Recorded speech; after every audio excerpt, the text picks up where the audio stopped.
professor and the Democracy Commitment Coordinator at Moraine Valley. And I want to thank our interpreter, Gabby, for helping us out up front. So today we scheduled this event to try to, we're about 2 months in to the Trump presidency, the second Trump presidency. And Rory Smith, our Director of Diversity, Equity, Inclusion, and I were talking about just having an opportunity to bring some faculty and students together to kind of digest what's happened in the early weeks of the Trump presidency and the impact that it's had on government and society. So I'm going to let our panel members introduce themselves, starting on the far left. Troy. Good morning, everybody. My name is Troy Swanson. I am a librarian, and I'm the library department chair. Interestingly, in the political world, I serve as the political director for Cook County College Teachers Union, which is a union that represents all of the employees of the community colleges in Cook County. So we have about 5,000 members and serve about 100,000 students.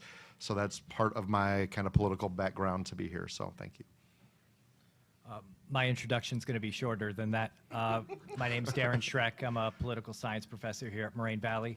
I enjoy the topic, and I appreciate having this panel put together so we can hear from you as well.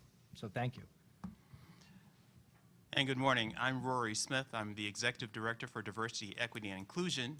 And I'm delighted to be here. I'm really glad that we've had some conversations already about it, and I'm looking forward to the conversation today. Morning, everybody. My name is Mary Fleece Dunkel. I teach history, political science, and sociology here.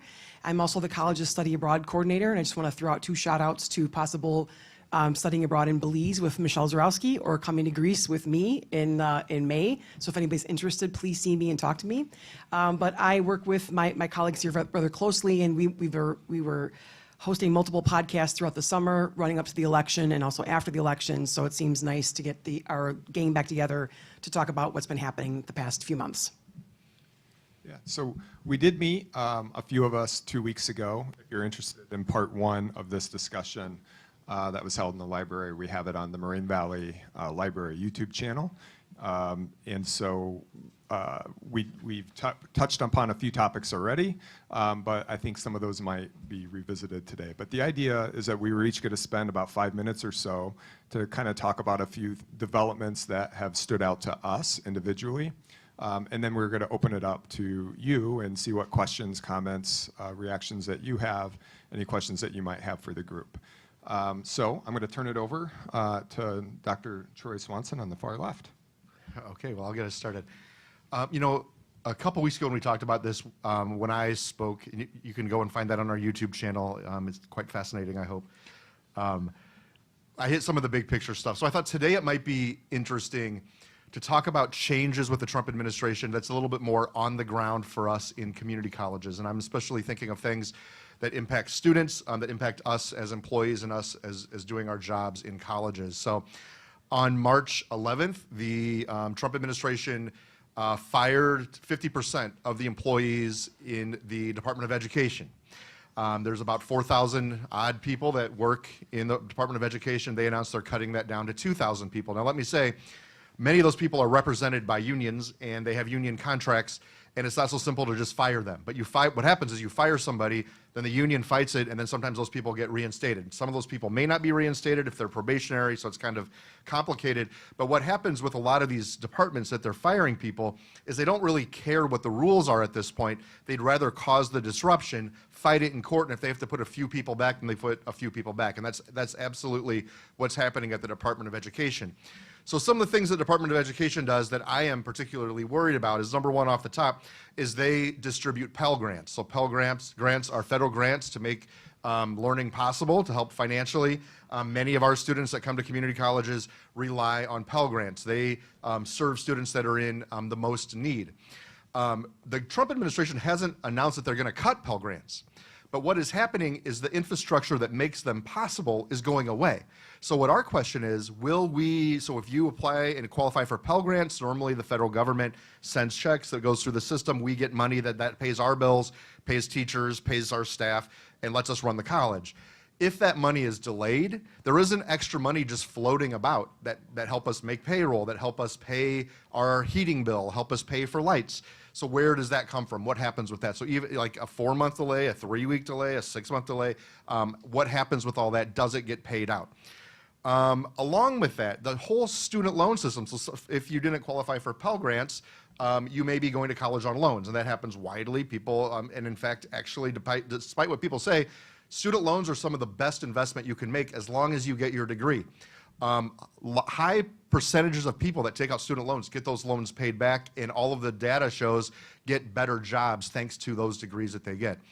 But again, it isn't that they're not going to support student loans necessarily, but that they undermine the system that makes student loans possible. So the things that the Department of Education does is investigate predatory lenders that take advantage of students.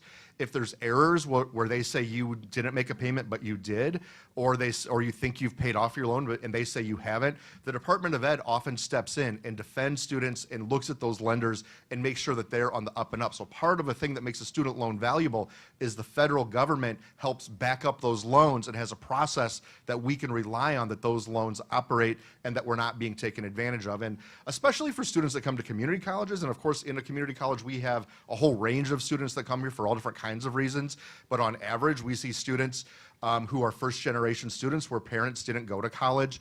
They are more likely to be on a financial razor's edge where a car accident or something that happens at home prevents them from coming to college, paying tuition, buying books.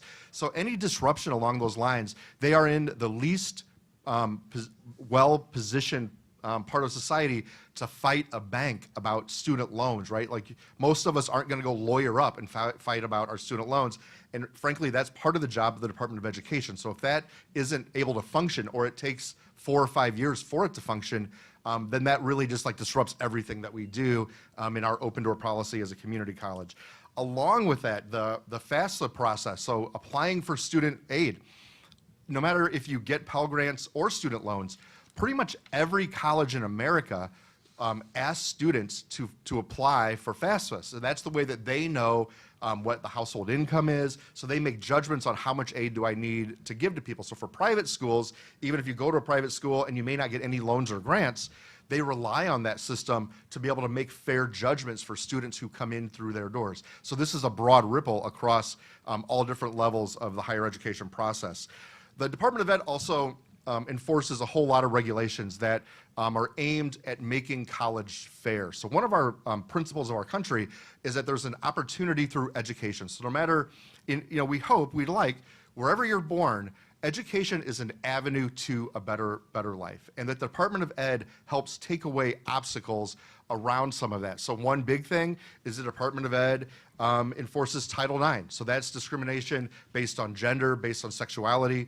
They are right now rewriting all of those Title IX enforcement rules, putting especially LGBTQ plus people at risk. So that's something we should worry about. Sexual assault on campuses, unfortunately, is a thing that happens. And if you would go back 30 years, it was a thing that went largely unreported. And a lot of victims had no recourse and no one to back them up. Thanks to the passing of Title IX, that is a thing that's not perfect, that's for sure. We have always room to get better, but it is vastly different than it would have been in the 1980s or even the 1990s, because students who have been victims of assault have a place to go. So we have people on our campus that are protected, confidential reporters, that you can go to them and say, I need help, and they will take you through the process. And we're really worried about how does that get enforced, what are the rules behind that, and how does that undermine the protections of our students. And similarly, there's a whole lot of grants and support that colleges, especially community colleges, get to support low-income and minority students. So for instance, Moraine Valley is a predominantly Hispanic serving institution. We have 25% of our students are Latino background, and there's grants that come with that from the federal government to help us do a better job at serving that population. And there's special grants that we receive through the Department of Education, and that is a way for us as a society to ensure that that open door to education remains, so that not only the people that already have educations, that already have wealth, have an avenue through our system. And again, this is, do those grants go forward? And if they do go forward, who is enforcing them, who's making sure they're distributed. Can 50% of the employees at the Department of Education make that move forward? And there's a few others. Veterans benefits is a big thing. So when you give a part of your life to the armed services, you get an opportunity to come to college basically on the government's dime, which is great. So you've given up your time, you've made sacrifices to make us all safe. Now you get an opportunity to move through higher education. Again, that's supported by the Department of Education. What happens with those students? There's many more, so thinking about like students with disabilities, their avenues, what happens, and can we keep that open? And finally, I'll just hit a couple last things. There's a bunch, and I'll just for the sake of time, I won't go through everything. But one of the things that makes sure that our credits have meaning is the accreditation process. So every 5 years or so, 5 to 10 years, every college goes through a process where we show how students succeed. Visitors come and judge us. They interview students, they talk to faculty, they talk to administrators, and they write a report and they make recommendations that we need to do as a college to get better. But sometimes it's like, how do we provide services for students? Sometimes it's technology access. Sometimes it's like how we're assessing learning.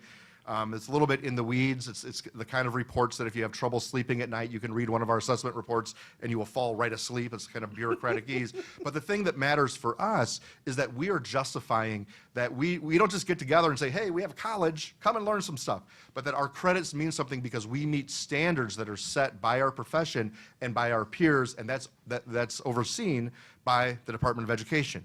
And so what happens with that, and right now I also worry about them rewriting accreditation standards, shifting in directions that we think are unhealthy, that take experts like faculty member input out of that process. And that's, again, a little bit in the weeds. But I do worry that if you disrupt the value or the perceived value of credits, when you pay to come here and you do your work and you get a credit and you go to an employer with that degree, that should mean something. And part of the reason it means something is that we do our best to try to show the quality of education that we provide. And again, that is all, the infrastructure for that is supported by the Department of Education. And so there's a lot of other things happening that I'm sure my colleagues will talk about, but I can see a direct connection between the things that are happening on the ground and how that filters to our students and to what we do. And it's only been a week, so we haven't seen the impact. We haven't seen checks fail to show up. But we're waiting to see, is this going to work or not? And it seems like and every department in the country probably has room to cut, and the Department of Education probably isn't any different, right? But it seems like just coming in and out of hand firing 50% of the people without looking at what they do. We're only 8 or 9 weeks into this new administration. Seems like a very unresponsible approach to managing government that I have a lot of concerns about for us on our campus. So I'll hold there and down the road. Absolutely. Thanks, Troy. And I meant to have a disclaimer that, we can't possibly do justice to everything that's happened in 2 months in 1 hour. So we're trying to do the best that we can to kind of cover some of the topics that have stood out to us. But we also are relying on you, any questions that you have when we get to the back half of topics that we don't cover. So with that, we'll go to Dr. Darren Schreck. All right. Thank you, Kevin. I spend a lot of time online, like every website imaginable. Like on my phone, it comes up every day telling me the average number of hours I spent on the phone. And it's a lot, let's put it that way. And I think in the last 50 days, I think all of us who have been paying attention to what's going on politically are pretty tired out by everything. It typically doesn't work like this. If you haven't really paid attention to the political system, we don't have presidents signing executive orders on a daily basis. And really, I think many of it is to distract the American public. We go from one thing about egg prices to next thing we do is we talk about transgender rights. The next thing we do is talk about the Department of Education. The other thing we talk about is DEI. Talking about taking names off of websites of people who fought in the military who happen to be Navajo descent or African American or Hispanic and labeling it as DEI. Number 42 of the Brooklyn Dodgers, Jackie Robinson, fought in our military and is listed as DEI on the military website. He was the first African American to be in a Major League Baseball game. And all of a sudden, we're taking away our nation's history simply because, well, it just doesn't fit a model. I'm distracted by it. I know people on this panel are distracted. I'm sure you are too. One thing that we are discussing already is the Department of Education. And my question for you is this. Show of hands, how many people are going to vote this April 1st? You might have seen, I don't know if you've noticed, there are signs on the side of the road. They look like weeds, but they are political signs. They come up every so often. And what we have going on in April 1st are local elections. Local elections for your mayor, for your local council, and for your school boards. For a community college trustee. 2/3 of your property taxes go to your school districts. And the reason why I bring that up is that many people don't participate in those elections. We probably get turnout of about 15%. So 15% of the people who live, let's say, in District 230 are going to decide what your schools are going to be like. The school district policy, your school curriculum, comes from your local school districts. It doesn't come from your federal government. The federal government does handle things like people who are autistic or people who need extra help in classes. Those are not necessarily done by the school districts themselves. They are done by the federal government. There's two different things going on. Cutting the federal budget under the Department of Education has been on the wish list for many conservatives and many Republicans for years. I'm a former Republican voter. I understand it. Project 2025 is not something that just came up out of nowhere. It's a wish list that's been around since the 1980s, 1990s. But it has been formalized and made sure that there is somebody in the office of the presidency who could put it into practice. And many of what you see is that wish list, but it's sort of like taking something away and not having a solution and how you're going to fix it. I don't mind, for me personally, I don't mind cutting budgets where there is waste. But what is the solution that's going to come from it after you cut it? What is your plan? If you throw it to the states, let's say for education, and you throw it to the states for them to handle education, well, there are states that are #1 in education even without the federal government's help, and there are going to be states that are going to be 50th in education without the government being there either. The states do not have the capacity, the local governments don't have the capacity to fix all of these problems. So yes, there is a need in our federal system of government to have federal intervention when needed. And what we're seeing right now is a dismantling of it.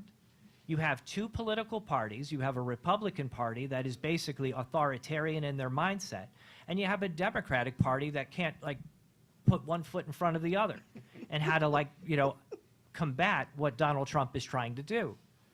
And we'll talk more about that as well, that the Democratic Party today is just not up for the cause. They're still living, let's say, 30 years ago, and I'll talk more about that later. But the important thing is this. You have to be aware, and you have to participate in the system. I'm a Gen Xer. We've been skipped over a lot, trust me, because we've been, like, not paying attention to things. And I look at it and tell my students, many of them are here, that you have to pay attention and you have to speak for yourselves and not worry about what the next generation is, where the previous generations are going to do for you, because they're not going to do anything for you. You have to get involved and just be a participant in the system. Be aware of what's being said, be aware of what's being done, and then to know what your solutions might be in handling those actions that have been detrimental to you or maybe to your family. Just participate. Thank you, Darren. And now to Rory Smith. Thank you. I've really enjoyed these comments so far, and I know that I'll enjoy yours as well. But what strikes me in this moment is, as we look around, we're asking ourselves, when do you know you're in trouble? What has to happen in this world for you to be concerned about the state of affairs and the future that we hold? I get this a lot when do diversity, equity, inclusion work. So, to know that the president has decided that the work that you do should not be done is a sort of a scary thing when you've held that office to be as high and esteemed as the leader of the free world is what they used to call it. I don't know if they'd call that now. But I know that I'm in trouble when people come up to me and they say, I just wanted to thank you for the work that you do. And the look in their eyes is like the work that you used to do, is the look in their eyes. And it's like they're living into this threat as a reality. I frankly don't know what's going to happen, but do we ever really know what's going to happen? Can we always predict what's going to happen in the future? We don't, but we know what we can do in this moment to put us on the path for that future. Just as you've chosen Moraine Valley Community College to put you on the path to the future you have decided for yourself or that you're investigating, we make these steps one step at a time every day. And so it's who we want to be as a school. So who do we say we are? Well, I know for a fact that we meet all our students exactly where they are. Not where we think they should be, not where we think, we don't have one line of where everyone's supposed to be. We recognize that everyone is different. They're different in the way they think. They're different in the way that their lives are, their lived experiences are different. And we need to be adaptable to each one of those unique causes. And when we meet our students where they are, we treat students differently. But we don't exclude people. We don't say that you can't have this benefit because of who you are or what you look like. So that when they attack diversity, equity, inclusion, they don't want to say all three words. They'll just do D and I because it doesn't mean anything, but it's the thing that you fear. We want to make sure that it's very clear that when we meet students where they are, that is not discrimination. That's inclusion. That's meeting you where you are. That's equity. It's those things that make this worthwhile for all of our students. And so when we look at this, and when I say, when do you know that you should be worried, is that we think about some norms about our society. We think about, and we hear an executive order that is contrary to what I believe in, and then I have to, if I react to that immediately in the fear that it's reality and that's going to happen, that this is not a time to be in a pot that's slowly boiling, but you need to take action. I also ask, what is the impact of an executive order? Is it the rule of law? Has it gone through Congress? Has the House and the Senate approved it to make it a law? Is it part of our Constitution, or is it contrary to our Constitution? Those are the questions that we have to ask to know if we are in trouble. And in this case, those things are not true. They have not. It is not the rule of law. It has not gone through the Congress. It's not been voted for. And we're in this moment, though, that we're terming as a constitutional crisis. It's the thing that we worry about with our Constitution. The Constitution was created by the framers of this Constitution, the forefathers of our country, and they created what they called the great experiment in democracy. Democracy is one vote, one person, right? But even in the United States, we are a republic with democratic aspirations. Because if one person, one vote was all that mattered, there wouldn't be gerrymandering of electoral districts that dilute the power of a person's vote if it's strategically done in a certain way and approved by the group of politicians that are in power in that particular location. And the other thing that you have to worry about is in that dilution of power. It's how you perceive the moment. If you take yourself out of the conversation, then you have given away the power of your freedom of speech. You've given away your power to vote and the impact that your vote can have, and you disengage. And when you disengage, you have given up that future possibility that you will be able to make a difference in this world. And you can, and you do every day by what you say to your friends, your family, the younger kid on the block that looks up to you, or in your household that looks up to you. They want to know who you are and who you are standing for in this moment. And I'm proud that there are companies out there, there are organizations out there that are filing lawsuits to defend democracy, to defend diversity, equity, and inclusion, to defend the ability to meet people and meet you where you are.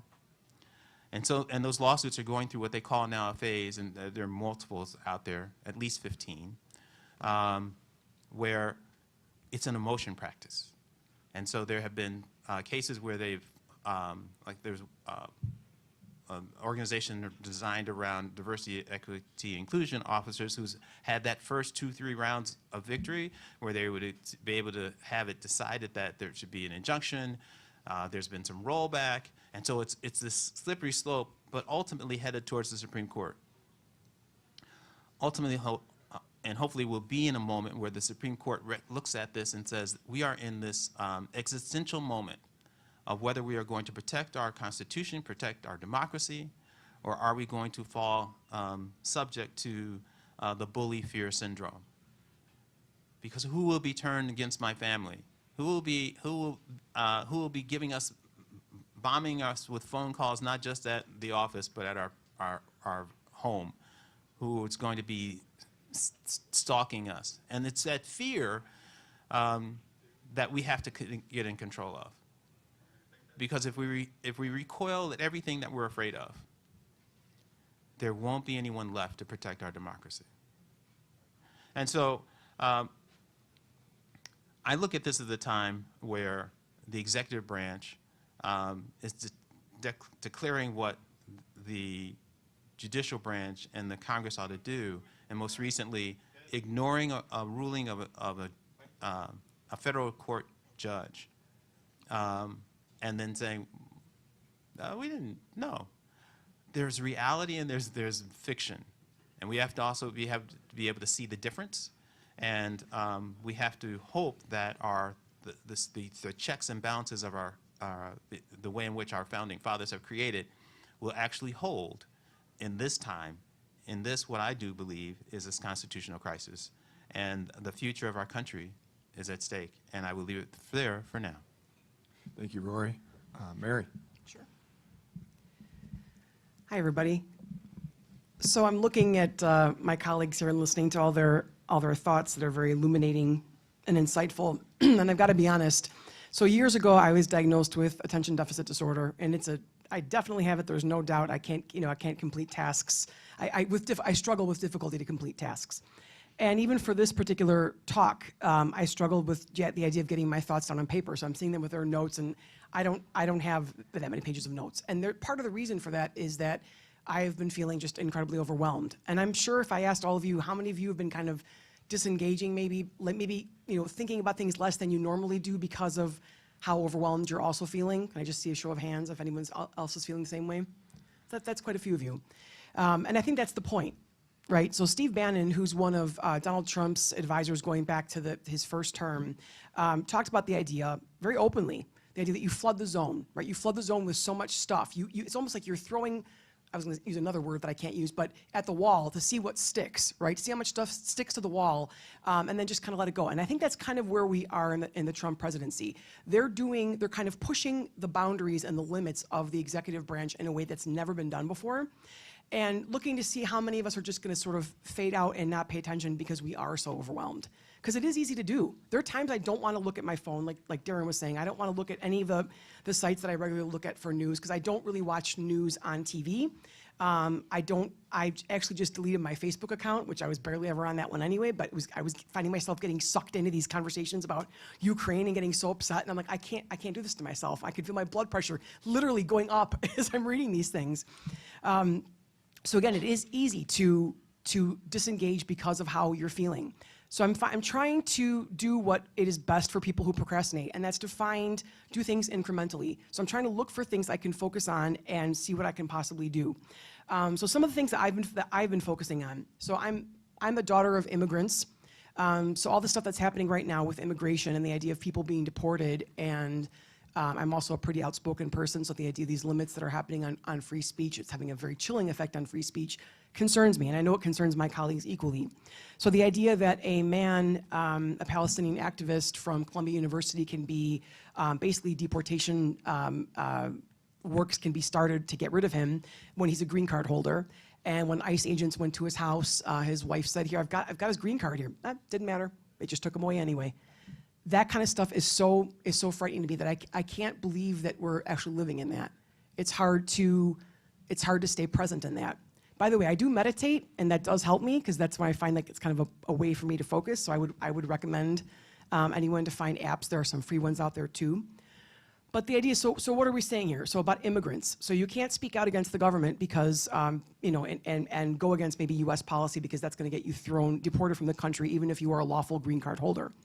I think most of us would probably agree that we don't think it's right for if you have gang members here who are causing havoc and who are not good people or bad hombres, to quote President Trump, that perhaps those people should be deported, right? But maybe you should have a hearing first to find out whether or not they actually are a member of that gang before you go ahead and start with deportation movements. So a group of 200 Venezuelan migrants were just deported, was it just 2 days ago? Because it feels like hours. I can't even keep track of the time. Yesterday. See, like one day feels like 15 years. Were deported to El Salvador, which, put that together. The president of El Salvador is someone that Donald Trump admires greatly because he's imprisoned 2% of the overall population of the country. And to be fair, there were major problems there. But again, the idea that people that are in this country, whether they're here lawfully or not, and that's, I think most people are going to say that we need to clean up that process and make it easier, but that a person at least deserves a hearing. Because some of those people that are here because they left Venezuela because they were under threat of being inducted into gangs and their lives were at stake. So they came here applying for asylum. So shouldn't we at least maybe try to find out who those people are before we deport them? And again, if there are grounds for deportation, okay, you do it. So I heard a story about a German immigrant who's also a green card holder who was detained, I believe at the airport, strip searched. They used like cold water, like cold showers basically on him because he had a marijuana charge years ago that was later on dismissed. So this is not just happening to people that we think of are going to be in the automatic category of people that perhaps should be deported. And I think there are lots of people, even immigrants, who voted for Donald Trump because they agreed, maybe for different reasons, why, right? We don't always know why people vote as they do. But the idea of the rule of law is important to them. Okay, but this going after people, well, I didn't mean this person. You mean like Roberto, who owns the restaurant in this town that he lives in, who's an upstanding citizen, who he checks in with ICE. He's being deported too? Oh, I didn't know they were going to do that. A man up in Wisconsin whose wife was going through the process as well was also just deported, and he was a Trump voter. So I think that these things that are happening are done deliberately, again, to flood the zone, to get you to tune out, and to get you to be afraid. And I'm not going to lie. There's a part of me I'm kind of afraid too. I'm a person that has gone to political rallies before in the past, and when I've heard about political rallies that have come up, I'm like, do I want to go? I'm not going to. That's not something that I would normally say. I went to Iraq War protests back in 2003 because I believe that as an American, it is your fundamental right, it is your duty to take advantage of freedom of speech, freedom of assembly. We have a right to do that. People have died for those rights. As cliche-ish as it sounds, it is true. But I'm at the same time, I've also questioned myself and doubted myself. I have also hopeful things I want to get to, but I think maybe I'll wait more towards the end to talk about those things because I think it's good to do. I also want to piggyback off of a couple things that my colleagues were saying too. So Troy mentioned about Pell Grants. So I'm the study abroad coordinator. The Gilman Scholarship, which is a scholarship that enables students to study abroad, that's also been put on hold right now. Fulbright scholarships that enable students also to go study abroad. Students that perhaps normally would not get a chance to go. The Gilman Scholarship is for people who get Pell Grants, who people are usually are not able to study abroad. Those are not on the table right now. So for all of you, that's having a chilling effect. Even the idea, I teach history, right? So my husband's also a veteran, and so we had this conversation about some of the forts being renamed. And I think sometimes people struggle. So Fort Bragg, which was named for a Confederate general, was changed to Fort Liberty a couple of years ago. That's now been changed back to Fort Bragg.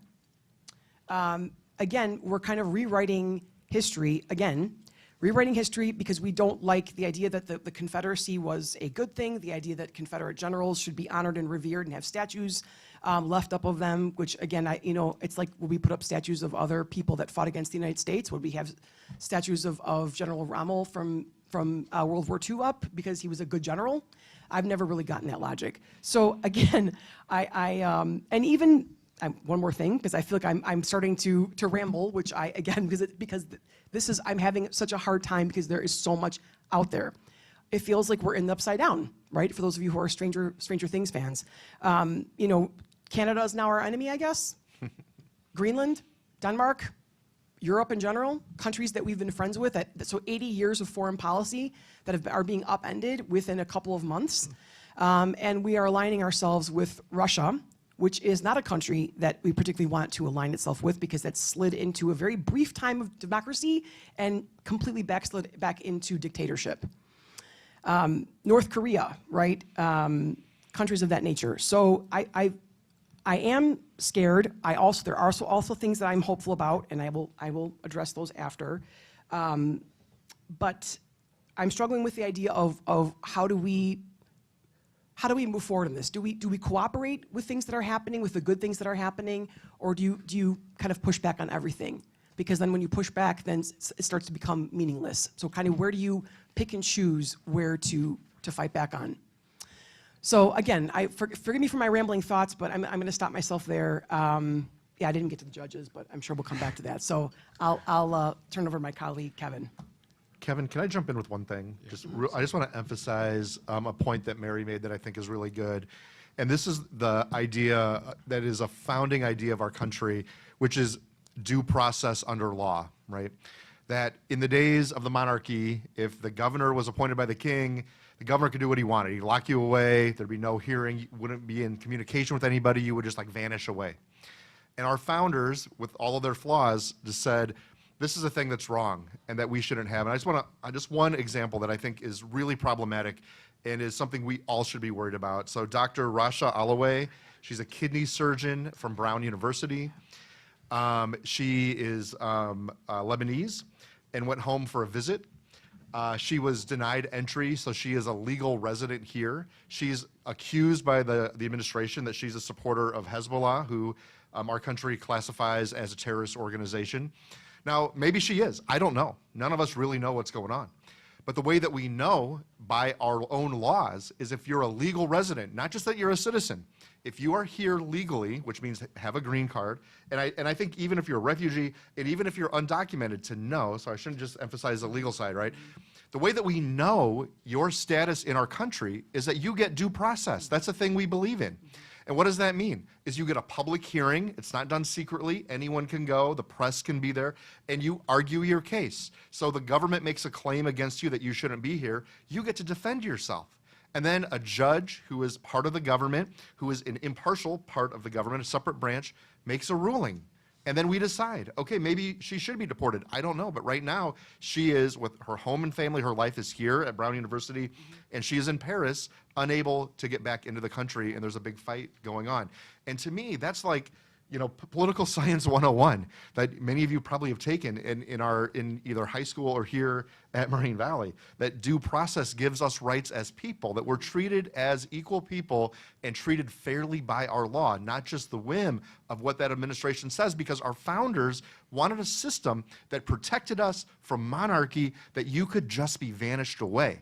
And that's sort of what, it's not quite at that level, I want to be careful, but it's sort of like just flies in the face of what our system stands for. And I just one more example to add on to that. So, okay. Can I just say that she's a kidney transplant specialist, the doctor, and we have a shortage of those doctors here right now. So again, I agree with it. I mean, and maybe that attending the funeral of a Hezbollah leader, that's fine, but at least have a hearing instead of just extrajudiciously just saying you can't come back in the country. Sorry. Oh, thank you both. Now that you've been talked at for 40 minutes, I'm going to do a 5-minute talk myself, and then I promise we'll open it up for questions and comments. Now that we got warmed up with the framers, it's hard for me to not pick up where Troy and Mary left off. And if you're not asleep yet, the framers, if we go back to the Constitution or even before that with the Declaration of Independence, why did the colonies want to break away from England and King George? There was real concerns about tyranny and not having political freedoms and having all that power concentrated into one or a small group of people's hands. And so if you go back to the Federalist Papers, these are people who, so the Constitution's trying to get ratified. And the people who wanted the Constitution to be ratified wrote a series of op-ed pieces, opinion pieces to the New York Times. I think there was 87 of them, and just 2 of them, Federalist number 10, Federalist number 51. I would urge you to reread them if you haven't read them before. But just a couple of quick quotes of ambition must be made to counteract ambition. They expected that each of these branches of government, these members of Congress, the presidency, the Supreme Court, they would all be self-interested people. And the idea is to kind of play them off against each other, and almost like a game of rock, paper, scissors. And that we should have 3 branches of government, and that we should have checks and balances. And I think it's been kind of referred to before, but having a constitution, having a system of rules instead of a ruler, so just having the whims of one ruler, having your rights and the powers of the government expressed and limited in a constitution that can go throughout generations. So I just put that out there because some people might be happy with some of the directions of the Trump administration. Some people are not happy. Other people are confused. But regardless of who you voted for, I think the constitutional system is something that's served us for 240 plus years. And going forward, I think you would want the next administration to adhere to these same separation of powers and checks and balances, and not having just one person make decisions by themselves. So it's been referred to already, but I just think last time we had this 2 weeks ago, I mentioned that if it wasn't for immigration, I don't know that Donald Trump would have won the Republican nomination in 2016. I think it helped him win the election in 2016 over Hillary Clinton. And I think it definitely played a major role in 2024 election. And I just want to reiterate, regardless of our opinions on this issue, there's definitely been major changes. Border apprehensions went from a peak of about 250,000 in December of 2023, and last month there was 8,500 border apprehensions. So I think the Trump administration would view this as a huge success of bringing down the number of people who are trying to enter the country illegally. With that being said, though, back to the due process part, that we have, rights, and individuals should have an opportunity to defend themselves and have charges brought against them. Sending individuals who are from Venezuela to El Salvador without having an opportunity to, defend whether they've had criminal, have engaged in criminal activity is an important part of due process. And having judges, federal judges, who say that you cannot deport these people, and to essentially bring back the planes, and then have essentially the administration continue on to send these individuals to El Salvador, is, I think, part of what when Troy referred to a constitutional crisis. And so the president of El Salvador, when the planes landed, had this tweet. I don't think it was a tweet, but saying oopsie. It's basically kind of like teasing the judge in the United States. And then the judge, ordered a halt to these deportations, wanted the planes to turn around, they didn't. And I'm kind of all over the place here, but then Trump had a post on Truth Social where, and I'm going to try to get this the best I can. It'd be better if you could see it, so you could see the capitalization that Trump had. But this radical left lunatic of a judge, a troublemaker and agitator who was sadly appointed by Barack Hussein Obama, was not elected president. This judge, like many of the crooked judges I am forced to appear before, should be impeached. So, whenever you have a judge who makes a decision that you disagree with, they have lifetime appointments, to argue for them to be impeached, that's just, that violates the idea of separation of powers and checks and balances.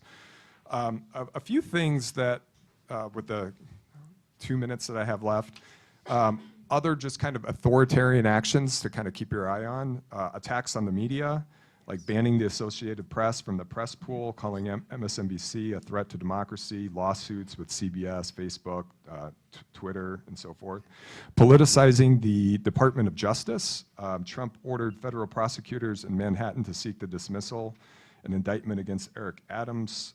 So basically the mayor of New York was to have federal charges dropped against him, was going to work with immigration customs enforcement officials for immigration raids in New York.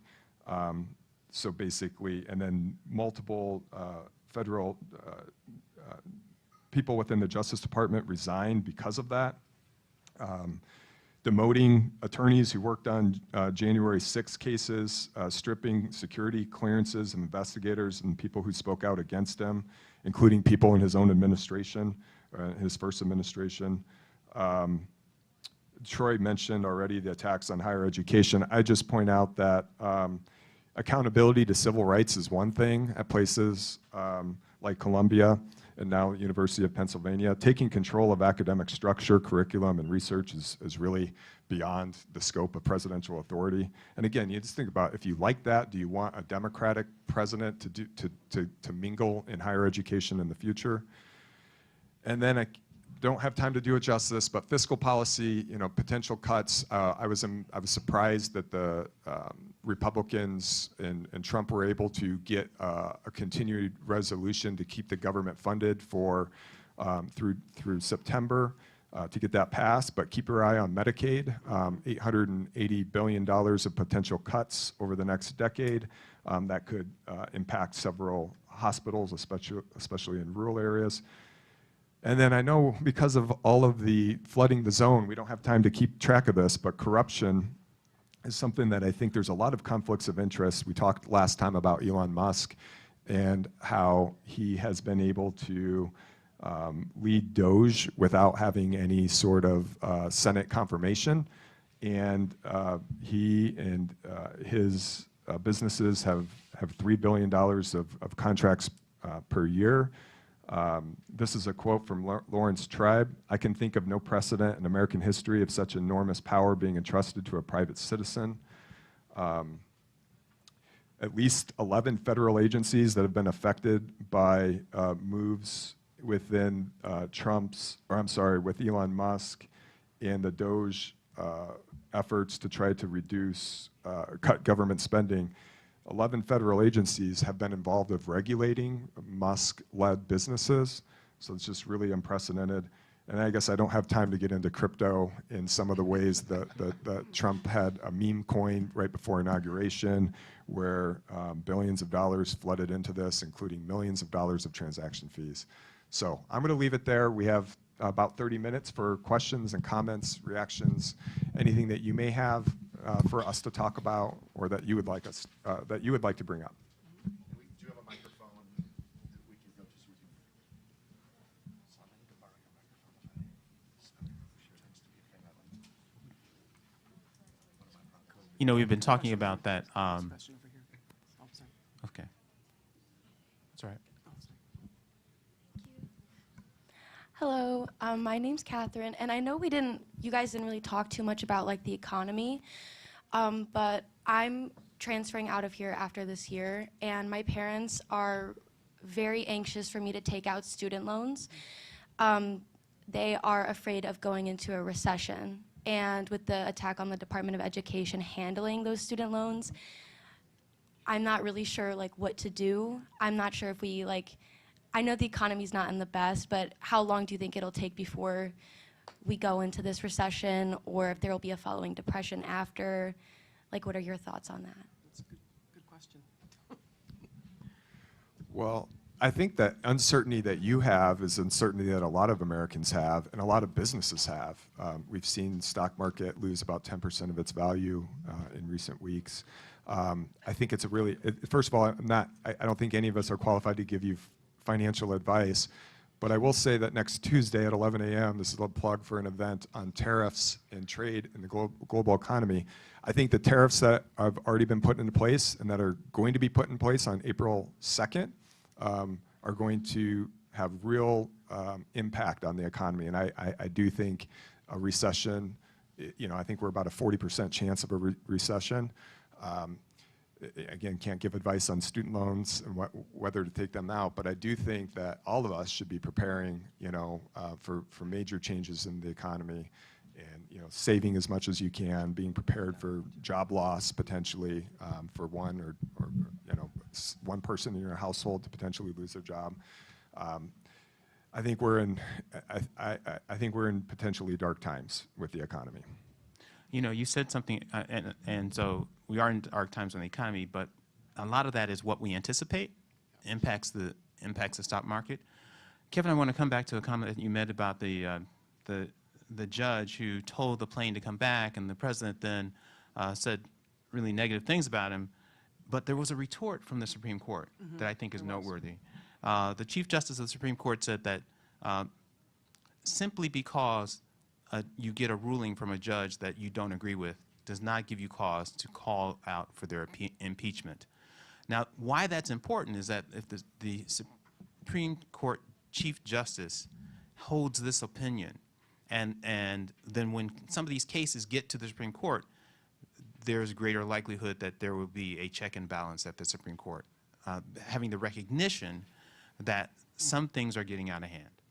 So I want you to have some hope, and not just this moment of dread, because your voices do matter, and the democracy of the United States and our Constitution. We need to be in the long game. The long game means that it takes work to protect this democracy. It takes work to protect our Constitution, and each one of our votes matter. And so a lot of people are already looking forward to the midterms elections to see what the mood is in our country and who's willing to stand up, who's willing to vote. So keep that in mind. There is still hope.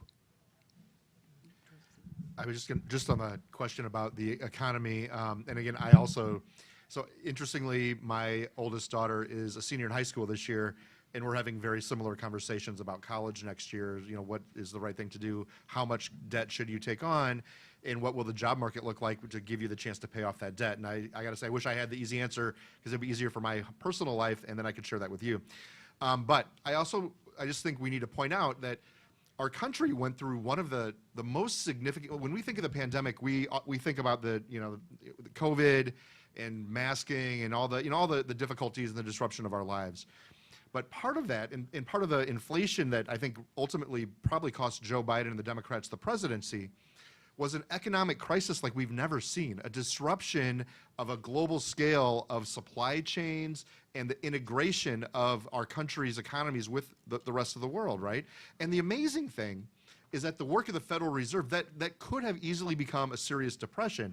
We pretty much had the most amazing recovery compared to the rest of the world. And the fact that the Federal Reserve was able to navigate that financial crisis to the level that it did is sort of like, I think people will look back on that and study it as kind of a miracle of modern day economics.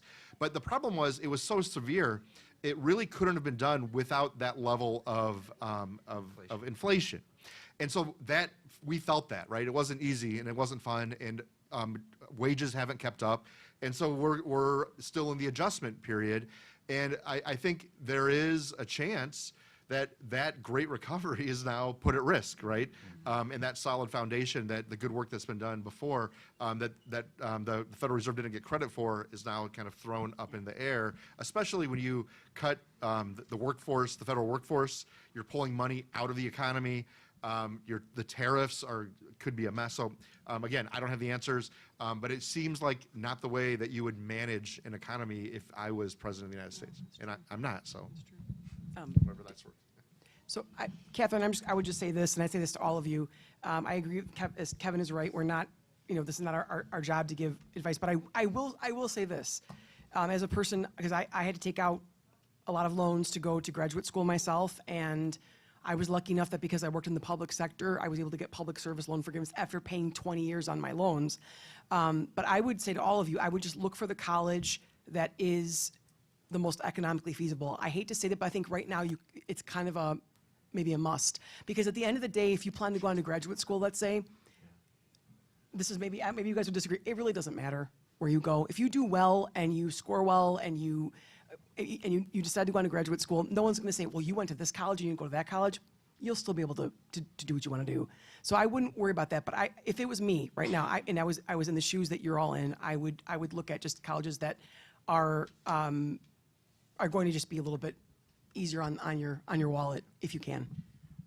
And just get a degree. I mean, again, off Yeah. topic, but the debt is the same if you fail and don't get a degree as if you get a degree. So if you're going to take Yes. the debt, it's super important to come away with a credential that helps you in the workforce. So get that degree, whatever it is, as you go forward. So, yeah. Any more questions, please? In the back? Okay, great. So my name is Liliana, and then with the recent immigration laws, will the immigrants that came within the last 4 or 5 years with Biden, will they still be receiving government help? Not meaning like at all, but will they still be receiving all the help that they got? Are you asking about, are you questioning whether they are assuming that they got government assistance, Yes. federal assistance, or like state assistance? State. Okay, so do you mean like Illinois? Yeah. That would be up to the individual states. Oh, so then what if it was through just the government overall? What if it's I not don't know if including the states? I don't think I don't think people really got much federal help in terms of like, Yeah, I'm just thinking just states, right? Yeah. Yeah, so it's tough to answer in a coherent way because some of the federal aid that went to recent arrivals, as the panel members are saying, came from states. And I do know that in the Illinois state budget proposal for this year, they're going to limit Medicaid assistance to basically just certain age groups. So it's a major reduction in potential benefits for healthcare. Other aid came from cities like Chicago. And so these are up to individual city, county, and state budgets. And I think back to the idea of where the economy is headed and where state and city budgets are headed is that there's real fiscal constraints that they have in terms of projected deficits. So I think it's a strong likelihood that that type of aid is going to be reduced that hasn't been already. And federal aid has been cut to the cities since the 1970s. And so the cities have been on their own. I've always said, like with the city of Chicago, you know, you might have to take out a second mortgage just to park your car in the street because they have to get their money from something. So they're going to get it from the consumer or through your taxes, whatever it is, because they're not getting the aid that they used to get from the federal government. We have a system where we have a federalist system, a federal system, and within our type of federalism that we have currently, the federal government has really cut off the aid that they would give to the states and the cities to begin with. So I would assume that whatever's been going to the states and cities now might be cut with this new administration as well. Okay, well, my name is Jada, and I know you guys didn't talk too much about like the death penalty and like the criminal justice system or whatever, but my question was, how might the reinstatement of the federal death penalty impact crime rates and the criminal justice system overall? That's a good question. The federal. Oh, Jada, I know Jada, Michelle's asking here. questions like that. Professor Scott, Federal. you know, I was a criminal justice major for like a semester, so like 30 years ago. So I think Yeah. I'm qualified to answer this, but I don't see a lot of evidence that I was gonna say too. the death penalty is a real deterrent. That you know, in these crimes of passion, when people are killing somebody, they're thinking logically about In you 20 know. years, I might get executed. Yeah. And you know, I also see statistically in places like Chicago the number of murders that are solved in terms of who the perpetrator was and being brought to justice. So I would be surprised that the reinstatement of the death penalty would have a major impact or really any impact on the crime or murder rate.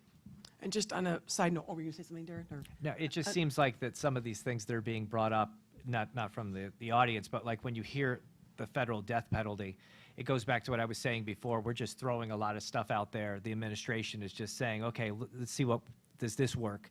And are you attracted to this? And are you mad about this? And they're kind of getting, remember, we have a president right now who looks at the ratings of television programs to see if he, is doing well with the public. And when he throws out these issues, such as the federal death penalty, to most people, they pretty much don't care.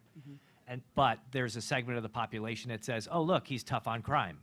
So there are certain catchphrases and issues and arguments that are brought up to see what the reaction is going to be. It's what is the follow-through on that reaction? That's more important.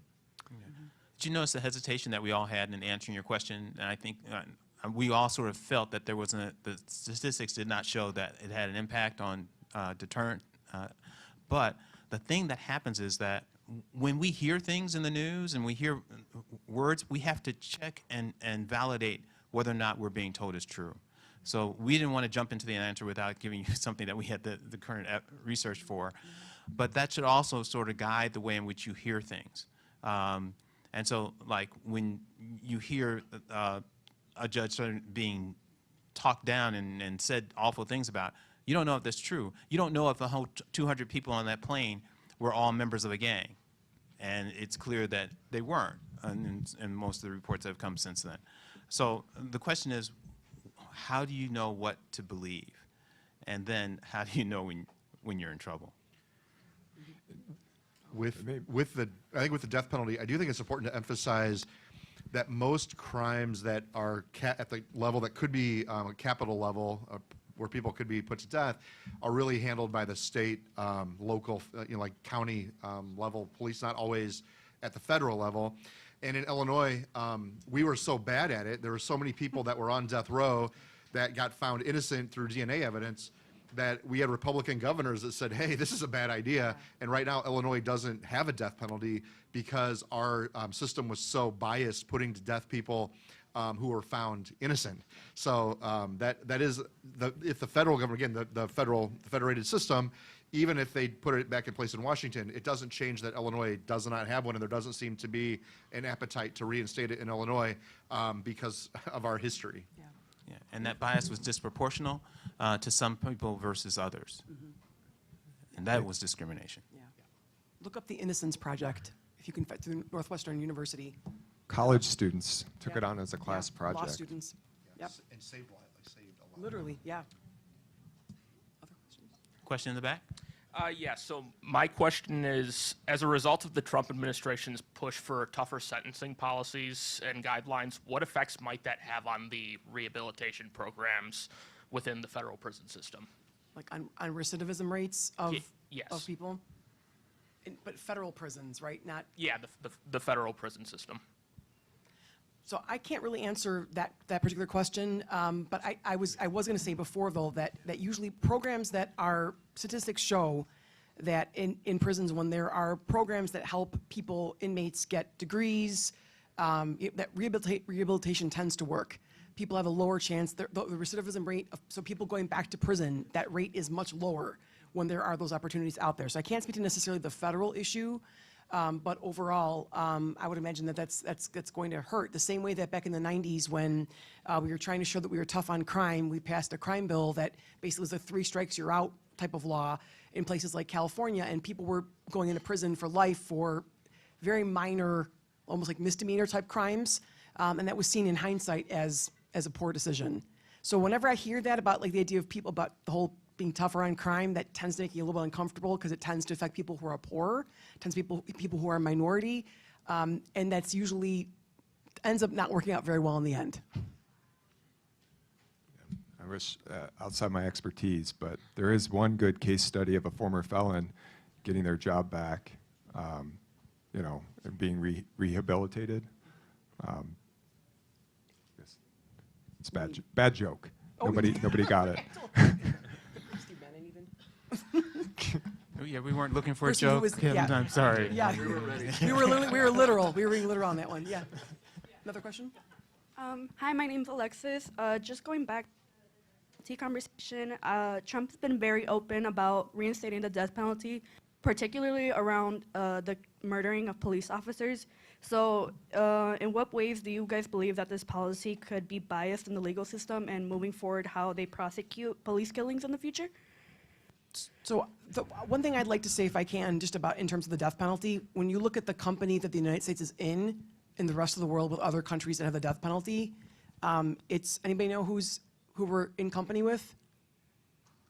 North Korea, China, Iran, I think Russia too. So those are the countries that that also tend to have so countries that are our counterparts don't actually have the death penalty. So I think that's just kind of an interesting point of how we are aligning ourselves. But the death penalty is something that Americans traditionally, many people do support in certain cases, right? Maybe not all the way across the board, but in certain cases. But I will say also that what we've been seeing in more recent years, the pattern has trended towards more and more states actually getting rid of the death penalty because of what Dr. Swenson was just talking about, the idea that there have been too many people that have been on death row. There was just a man, what was it, a few weeks ago, who was actually ended up being, I think, in New York, right? Or maybe he was just wrongfully imprisoned. But this does happen because when you have money, right? When you have access to lawyers and you have the ability to have somebody that can argue your case cohesively and comprehensively in a court of law, you do much better. But if you are poorer and you don't have that access, oftentimes you end up with your court-appointed attorney who just looks to get a plea agreement in place, and usually means that you end up spending time in prison, even if you are innocent. You take the plea because it's easier, and prosecutors want the plea because it's one less case off the docket. So that is an overall problem, and that's, again, I probably somebody from criminal justice could talk about that better than I can, but that is very much an issue in our legal system. I just wanted to say too, and focusing on the school to prison You wanna- pipeline, right? Yeah. and, Can you look on the microphone, please? I think important things to know about are the school to prison pipeline and the prison industrial complex. So that is a beast that we have to feed. So we have to keep people incarcerated, and that is part of our capitalist system. Oh, go ahead, were you say something? Go ahead. No, there's a there was question something over else. Go ahead. Yeah, just would point out too that January 6th, people who were convicted of assaulting police officers being pardoned, so I think that there's inconsistencies with how we're protecting police officers, which police officers in which situations. Is it okay for certain groups to do it, or so?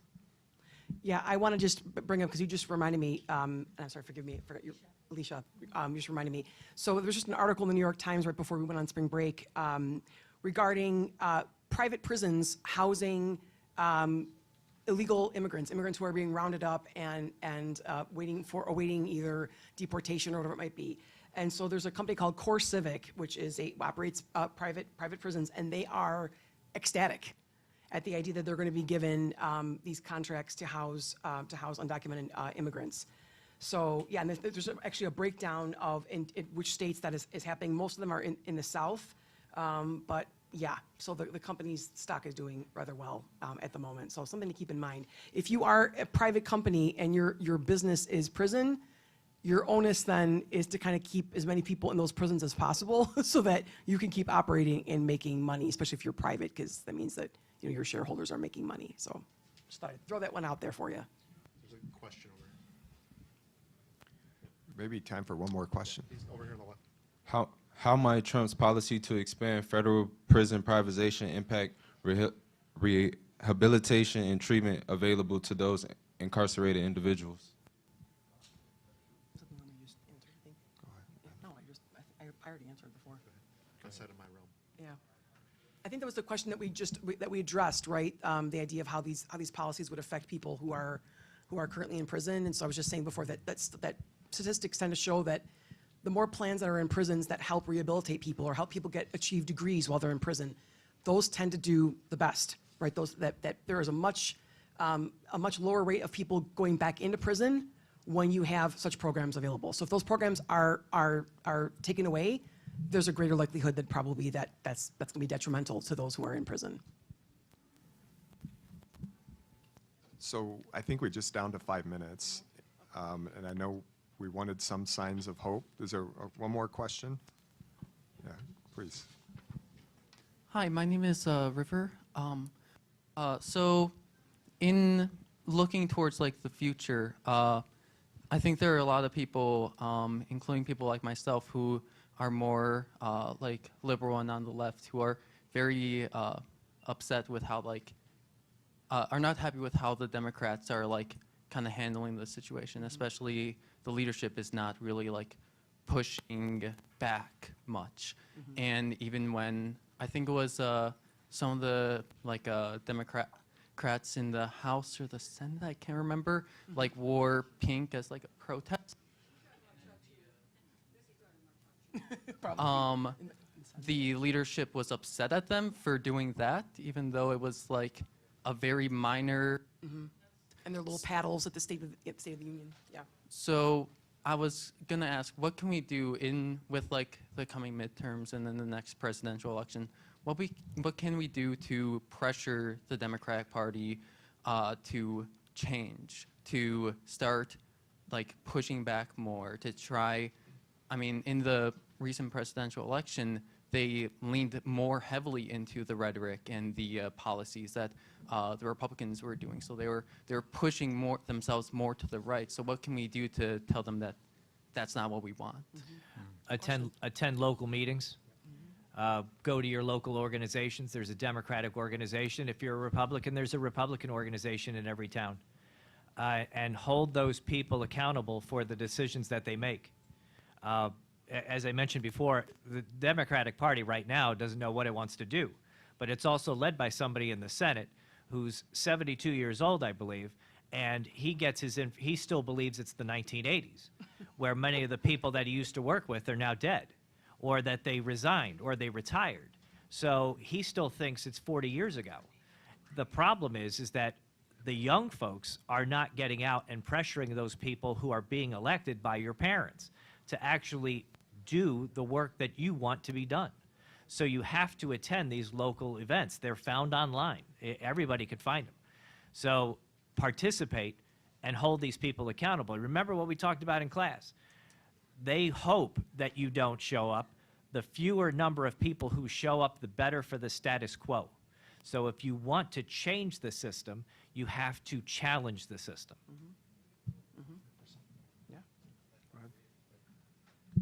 Yeah, I would just, right now we're in Palos Township, Orland Township is this way, Worth Township is this way. There's Democratic groups, and the way it starts is that people run for local offices. In 2007, I live in Lyle Township, which is in DuPage. A young wannabe senator came to our township meeting to ask for our vote. His name was Barack Obama, and we listened patiently with him, and we said, wow, this guy is something. And guess what happened to that young man? He became president of the United States. It's not even a joke. Like, it happens on the ground, and all you have to do is show up to a meeting and talk. And if someone under the age of 35 showed up, all of these old people would fall over. They wouldn't believe it. And it matters, right? Because the generation that was on the streets in 1967, 1968 have become the old fuddy-duddies. They were the ones that said, we're going to change consciousness, we're going to stand up against the war, and now they're in charge. And it's time for the next wave to happen. And it starts by voting, and it starts by showing up. You must be present to win. That's the bottom rule of all politics. So I would agree with Darren 100%. And it's a lot easier than you think. Yeah. We are looking at our future. It's you.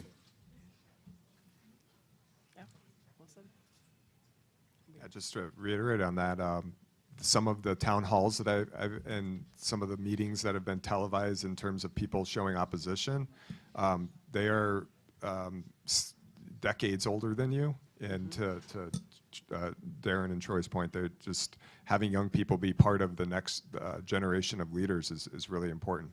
And maybe not being, this isn't to be a lecture, but not being on phones as much and actually doing things face to face with people, even groups that you may have differences with individuals you have differences with, just doing more things in person, I think is important, and not being just bystanders on a phone or on a screen.